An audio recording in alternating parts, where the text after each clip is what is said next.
Eu sei que você pode estar reclamando da quantidade de fórmulas, né? Por isso eu fiz aqui um mapa conceitual, um resuminho, né? Colocando todas as fórmulas. Vamos lá?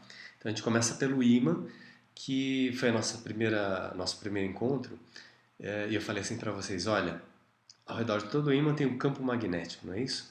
Nós vamos trabalhar praticamente, ou muitas situações, com campo magnético uniforme. E a primeira coisa que eu fiz foi lançar uma partícula, uma carga elétrica nesse campo magnético. A força sobre a carga é o Kib que você vê sentado. Lembra disso? Três possibilidades.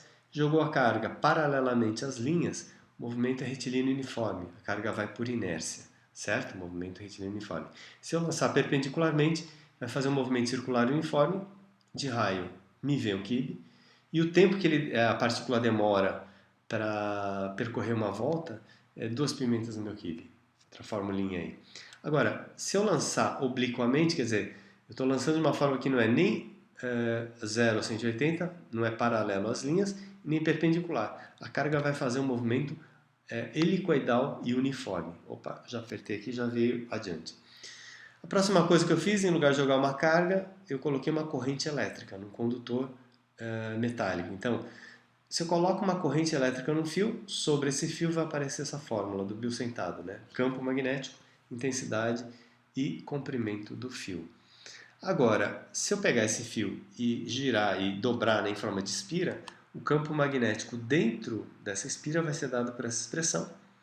E, então, concluí que o campo magnético é gerado por uma corrente elétrica. Então, se eu colocar dois fios um próximo do outro, eu vou ter dois condutores, eu vou ter uma força entre eles, que vai ser dada por essa expressão.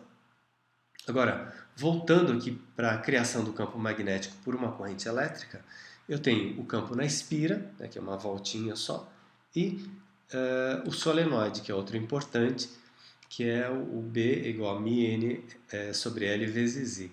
É o campo magnético no centro do solenoide, que é praticamente uniforme. Então, note só, a corrente elétrica criando campo magnético.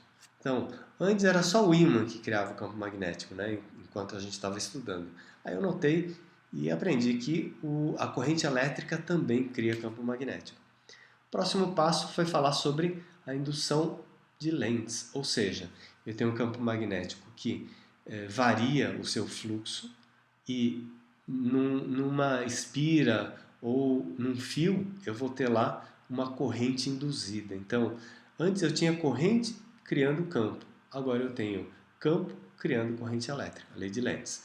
A lei de Faraday mostra ou calcula o quanto varia ou quanto vale, desculpe, a força eletromotriz. Então vai ser menos, né, que é relativo a essa lei de Lenz aqui, o contrário, né, variação do fluxo pelo tempo. E essa fórmula é da força eletromotriz da tensão elétrica que vai aparecer para aparecer a corrente elétrica, certo? Muito bem. Tem aquele caso particular da haste do último encontro que se movimenta no fio de cobre. A força eletromotriz é dada por essa expressão, BLV. E se eu tenho um transformador para corrente alternada, a relação entre tensão, número de espiras e intensidade de corrente elétrica é dada por essa expressão aí, certo? Então, tensão é diretamente proporcional ao número de espiras, que é inversamente proporcional à intensidade de corrente elétrica. É um bocado de coisa, né, gente? Mas à medida que você treina e faz exercício, você acaba fixando essas expressões. Então é isso aí. Até a próxima. Tchau.